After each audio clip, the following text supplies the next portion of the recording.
जय श्री राम दोस्तों। आज मैं आपके लिए कहानी लेकर आई हूँ जिसका नाम है राज्य का चुनाव। सिंहपुर के राजा का नाम मूलदेव था। वे बहुत योग्य और प्रतापी राजा थे। कालांतर में उन्होंने वीरपुर राज्य को भी जीत लिया। अब वे दो राज्यों के महाराज थे। मूलदेव के दो बेटे थे, एक का नाम मोहन था, दूसरे का नाम सोहन। महाराज की उम्र भी काफी हो चली थी। वे चाहते थे कि मरने से पूर्व वे अपने बेटों को राज्य का बंटवारा कर दे ताकि बाद में किसी तरह का झगड़ा ना हो। पर महाराज को चिंता इस बात की थी कि वे अपनी किस बेटी को सिंहपुर दे और किस बेटी को वीरपुर। सिंहपुर काफी बड़ा था और संपन्न राज्य भी, जबकि वीरपुर अपेक्षाकृत छोटा और पिछड़ा हुआ राज्य था। वे जानते थे कि दोनों बेटे सिंहपुर राज्य का राजा बनना पसंद करेंगे। अब जिसे वीरपुर का राजा बनाया जाएगा वह नाराज हो जाएगा। मूलदेव की समझ में नहीं आ रहा था कि इस गुत्थी को वे कैसे सुलझाए ताकि अनावश्यक मनमुटाव और कलह ना हो।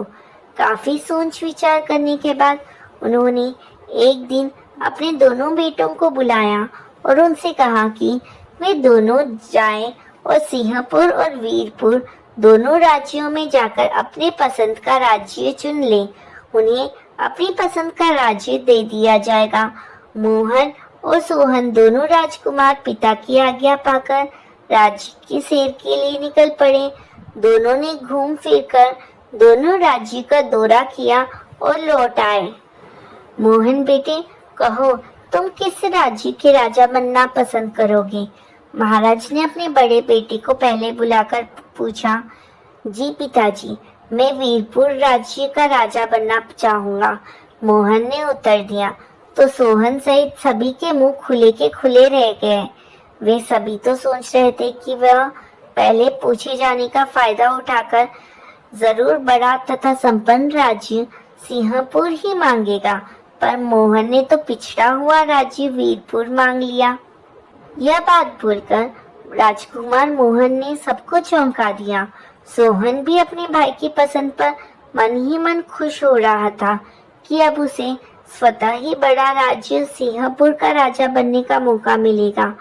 महाराज मूलदेव को भी मोहन का उत्तर सुनकर आश्चर्य हुआ। उन्होंने उसे वजह पूछी।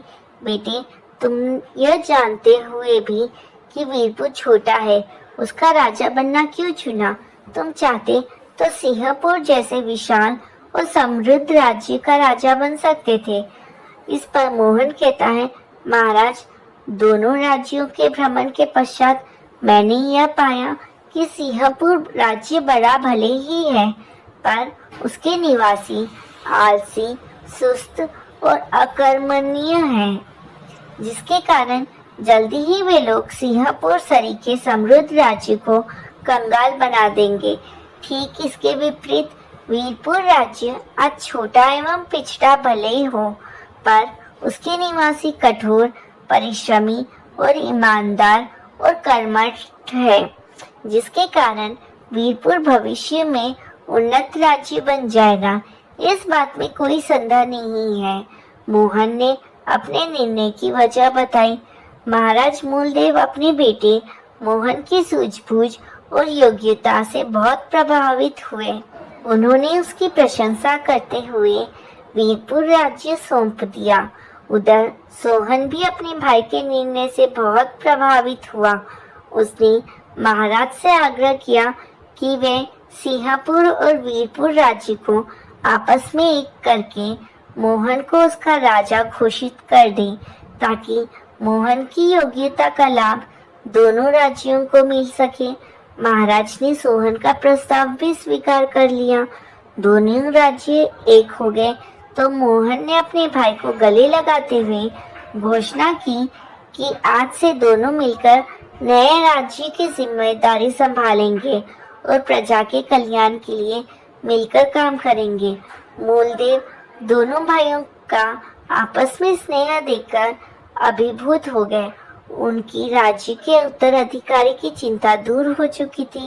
योग्य बेटों को राजपाट सौंप के ध्यान में समय लगाने लगे।